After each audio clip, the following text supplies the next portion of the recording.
श्रोता बंधुओं नमस्कार। पिछले भाग में हमने बताया आपको जगत जननी जगदम्बा उमा भवानी माता पार्वती की तपस्या बिया वन जंगल में पूर्ण हुई। ब्रह्मा आकाशवाणी किए, माता पार्वती महल को आई, देवता प्रसन्न हुए, लेकिन माता पार्वती की शादी शिव के साथ किस प्रकार की जाए विचार करने लगे, क्योंकि उस समय तारकासुर त्रिलोक विजयी होकर के इंद्र को बहुत सता रहा था। लेकिन तारका के बारे में वहां लिखना पड़ा किस प्रकार।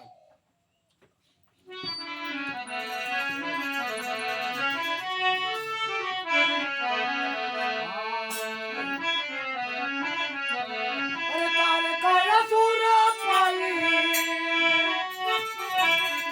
तारका असुर पाई, ब्रह्म वरदान सतावे लगलना, सतावे लगलना, त्राहि त्राहि राजा।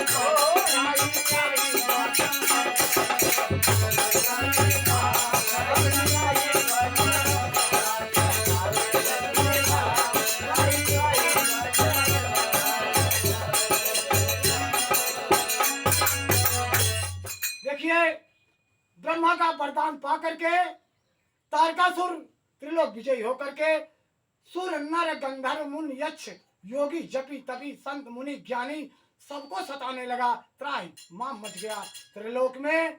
सभी विचार कर रहे थे किस प्रकार शिव की शादी हो, क्योंकि ब्रह्मा ने कहा था कि शिव और पार्वती की शादी होगी, उनके द्वारा जो पुत्र पैदा होगा उसी के द्वारा तारकासुर का वध होगा। देवता विचार करने लगे किस प्रकार संयोग बैठाया जाए, किसी भोले मान जाए, क्योंकि इस समय जिस समय से सती देह त्यागी थी वो बैराग लेकर के कभी कभी आश्रम में, कभी मरघट पर, कभी समाधि ले लेते थे। शिव को मनाने की ताकत और हौसला किसी में था नहीं, इसलिए देवता घबराए। लेकिन विचार क्या कर रहे हैं? अरे देव घबराई ब्रह्मता है जाए,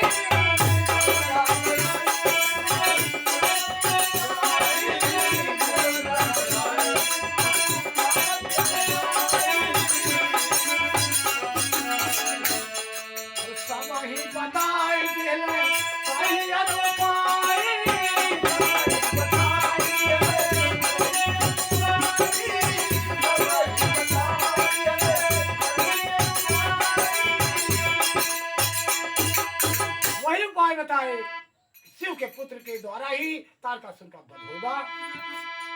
अरे शिव पुत्र हाथ हुई है, शिव पुत्र हाथ हुई है, तारका बधन सतावे लगले,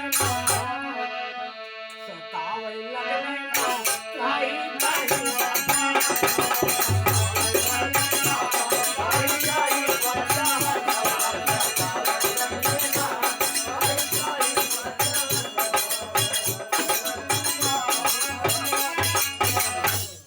बंधुओं।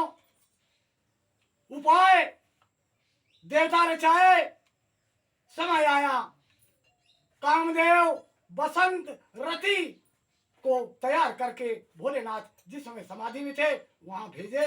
वो लोग तमाम कलाओं के साथ शिव को भ्रमित करना चाहा, लेकिन शिव भ्रमित नहीं हुए, क्योंकि वो पार ब्रह्म परमेश्वर ईश्वर सर्वेश्वर परमात्मा विश्व आत्मा थे, वही ब्रह्म है। उनके अंश द्वारा सबको अवतरित होकर के इस धरती पर अच्छे अच्छे कार्य किए हैं। लेकिन उनको सताने के लिए, उनको परेशान करने के लिए, उनको भ्रमित करने के लिए, उन्हें भंग करने के लिए जब कामदेव रति और बसंत गए, उसी समय भोलेनाथ परेशान होकर के देखते हैं यह तुच्छ प्राणी हमें क्यों तपस्या में व्यंग डाल रहा है। और जब नेत्र खोले तो सामने काम था और गुस्से में आकर के त्रिनेत्र अग्नि के नेत्र खोल दिए और कामदेव भस्म हो गया।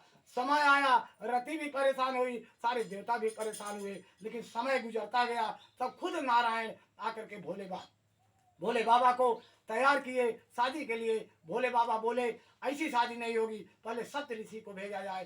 सप्त ऋषि गए हिमांचल के यहाँ, मैना के यहाँ, सारी बात बताए। सारी बात बताने के बाद सारी नारियां जो थी आदि शक्ति की सखियां यानी सती नारियां थी, अर्धवंती थी, लक्ष्मी थी, ब्रह्मानी थी, तमाम नारियां गई और जाकर के मैना को समझाई। तो मैना किसी तरह राजी हुई। तब पत्रिका लिखी गई, नारद पत्रिका लेकर के आए और आकर के कैलाश पर्वत पर दिए।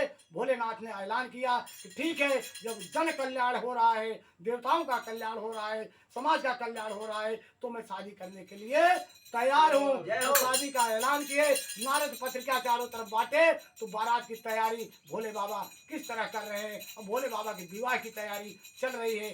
कथा को मैं धीरे धीरे आगे बढ़ा रहा हूँ। अब अगले भाग में आपको सुनाऊंगा भोलेनाथ की बारात किस प्रकार सजकर हिमवान के महल में जा रही है, किस प्रकार भोले बाबा जा रहे हैं। देखिए अगले भाग में। धन्यवाद।